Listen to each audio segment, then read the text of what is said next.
Tonga soa indray eto amin'ny Mctv Miaina Finaritra Miaraka Amin'Ny Fanahy Masina iarahanao ihany koa amin'ny Neny Zo sy ny fiangonana Ziona mahafinaritra. Ny tenin'Andriamanitra ho antsika androany dia ao amin'ny Romanina toko 12 ny andininy 2:20 miteny toy izao amin'ny anaran'i Jesosy hoe aza mety ho resin'ny ratsy ianao fa reseo amin'ny soa ny ratsy.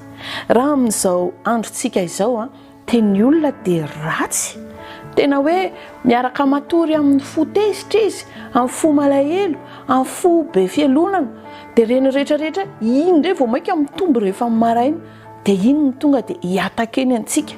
Tsika ohatrany hoe tsy nanao ninina fa ohatrany tonga dia mahatsapa zany hoe kay izany fomba firesaka. Fa hozy izy ny tenin'Andriamanitra androany hoe amin'ny fotoana ianao zany mamaly an'iny faharatsiana iny dia izay ianao no atao hoe resy. Fa amin'ny fotoana ianao mahavaly soa an'iny faharatsiana iny dia izay ianao no atao hoe mpandresy eo amin'ny tenin'Andriamanitra. Aza mety ho resina ratsy fa reseo amin'ny soa ny ratsy. Androany dia ambarako fa naiza misy anao na inona ataonao ianao dia olona malefaka, feno ny fanahin'Andriamanitra ianao.